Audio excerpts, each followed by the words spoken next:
आज हम देखेंगे। पहले तो हमें स्पेक्ट्रोस्कोपी स्टार्ट करें पहले एक नियम को जानना जरूरी है जो कि लैम्बर्ट बियर लॉ है। तो जनरल इंट्रोडक्शन का हमने देखा था स्पेक्ट्रोस्कोपी का। इसके अलावा इसके बाद हमें देखना है एक लैम्बर्ट बियर लॉ, क्योंकि आगे जो भी आप देखेंगे यूवी विजिबल स्पेक्ट्रा हो चाहे आईआर स्पेक्ट्रा हो, उन सभी में हम देखते हैं लाइट का एब्जॉर्प्शन होगा और उसके अकॉर्डिंग ही जो भी चेंजेस होंगे वो होंगे। तो एब्जॉर्प्शन ऑफ लाइट को समझने के लिए पहले हमें इस नियम को जानना जरूरी है। उसके बाद ही, क्योंकि कुछ टर्म्स उसमें ऐसे आएंगे जो इस लॉ से रिलेटेड है, तो इस लॉ को समझने के बाद आपको समझ में आ जाएंगे। तो पहले हम देखते हैं लैम्बर्ट बियर लॉ। ये रिलेटेड है absorption of light by the substance. जो भी सब्सटेंस है, जो सोल्यूशन है, वो एब्जॉर्प्शन ऑफ लाइट जब करते हैं उससे संबंधित ही यह नियम है। तो इस नियम में आप मान लीजिए कि हमारे पास एक ट्रांसपेरेंट ग्लास वेसल है। ठीक है, ग्लास का ट्रांसपेरेंट एक वेसल है जिसमें कि एक होमोजीनियस रंगीन विलयन, मतलब समांगी रूप से क्या है, रंगीन विलयन हमने उसमें उसके अंदर रखा हुआ है। अच्छा, उसकी कंसंट्रेशन बहुत ही कम है, उस विलयन की सांद्रता कितनी चाहिए, बहुत ही कम होनी चाहिए।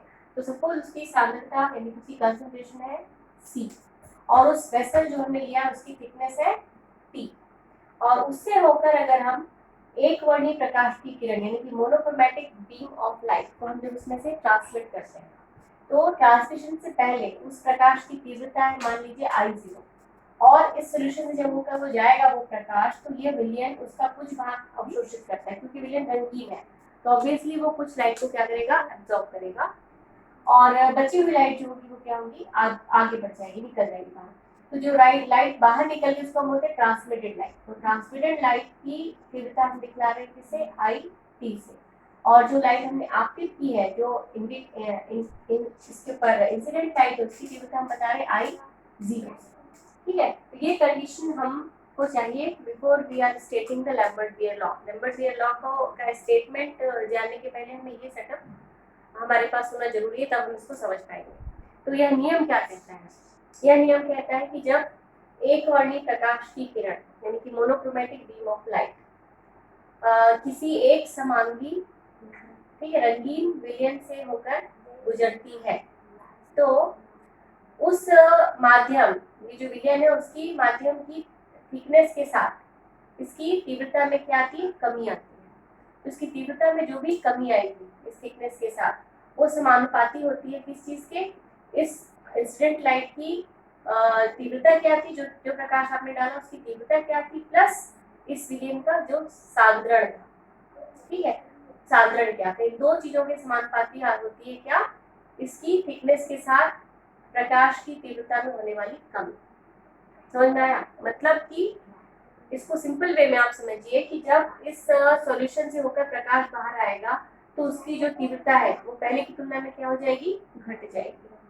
तो जो कमी आएगी प्रकाश की तीव्रता में वो किस चीज के साथ साथ, इसकी थिकनेस के साथ साथ, मतलब कम अगर मोटा है तो उतनी नहीं घटेगी, थोड़ा ज्यादा मोटा है तो ज्यादा कमी आएगी, और ज्यादा मोटा होगा तो प्रकाश की तीव्रता में और भी कमी आएगी। इसलिए यहाँ पे हम तब यूज करेंगे कि इस विलयन की चौड़ाई के साथ, ठीक है, प्रकाश की तीव्रता में आने वाली कमी जो है वह डाले गए प्रकाश की तीव्रता एवं विलयन की सांद्रता C के समानुपाती होती है। तो ये है लैम्बर्ट बियर नियम।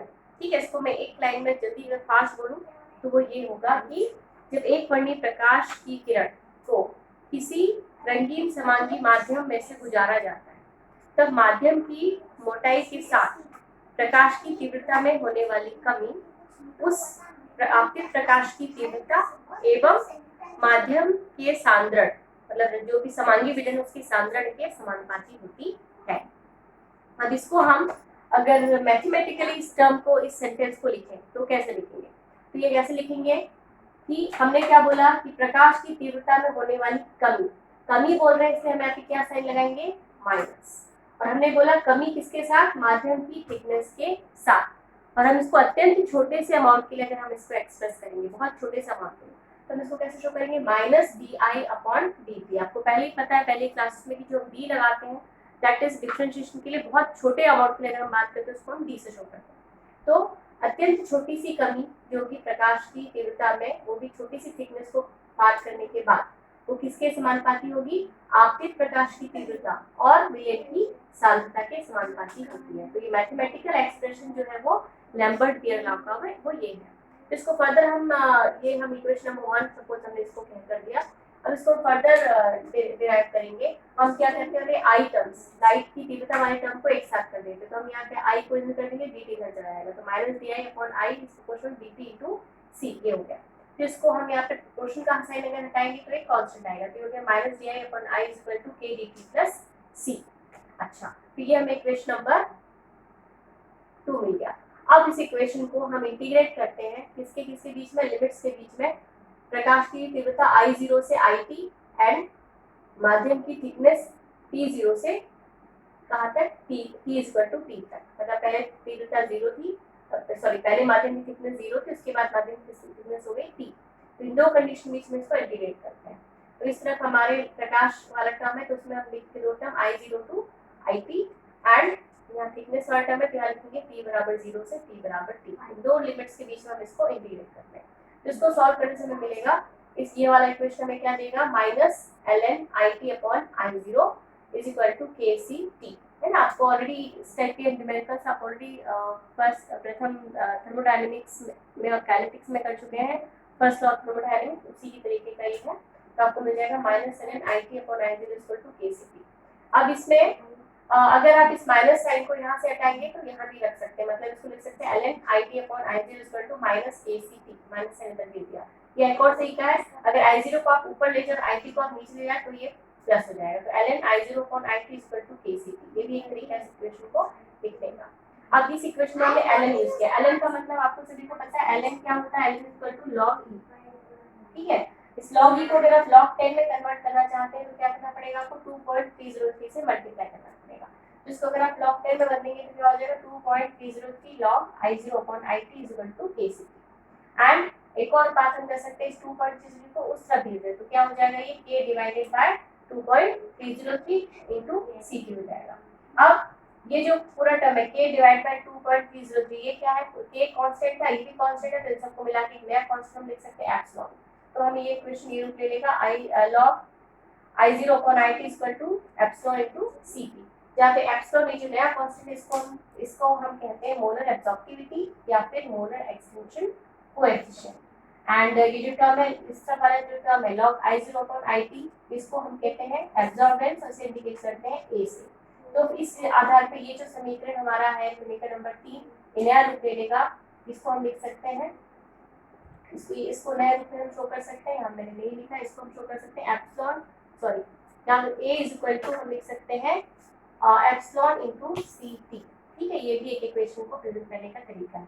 ऑब्जेक्टिव में आपको मोलर ये बियर लैम्बर्ट नियम के कई सारे ऑब्जेक्टिव भी बनते हैं इसमें, इनमें से किसी भी इक्वेशन को वह आपसे पूछ सकता है। ये सारे इक्वेशन रिलेट करते हैं बियर लैम्बर्ट लॉ से, ठीक है। और इस इक्वेशन में जब अगर जो माध्यम की अगर सांद्रता 1 मोलर हो और माध्यम की चौड़ाई अगर 1 सेंटीमीटर हो, तो उस कंडीशन में ये इक्वेशन नंबर 4 क्या बन जाएगा, ओनली A इक्वल टू हो जाएगा एप्सिलॉन, क्योंकि C और T होते हैं 1 1। तो इस आधार पे आप एप्सिलॉन को भी क्या कर सकते हैं, परिभाषित कर सकते हैं, एप्सिलॉन यानी कि मोलर एब्जॉर्प्टिविटी, ठीक है। तो एप्सिलॉन को आप कैसे परिभाषित कर सकते हैं कि ऐसा विलयन जिसकी सांद्रता 1 मोल हो और जिसकी चौड़ाई, जिस माध्यम की थिकनेस कितनी हो, 1 सेंटीमीटर हो, उस विलयन का जो भी एब्जॉर्बेंस है वही उसकी मोलर एब्जॉर्प्टिविटी या मोलर एक्सटेंशन कोएफिशिएंट होती है। तो इस आधार पे आप इसको डिफाइन कर सकते हैं। यही है लैम्बर्ट बियर का नियम, और यह रिलेटेड है लाइट के एब्जॉर्प्शन से, और आगे जो भी स्पेक्ट्रा आप देखेंगे वो सब लाइट के एब्जॉर्प्शन से रिलेटेड है। इसलिए कोई भी स्पेक्ट्रा पढ़ने के पहले हमें इस बियर लैम्बर्ट नियम को समझना बहुत ही जरूरी है।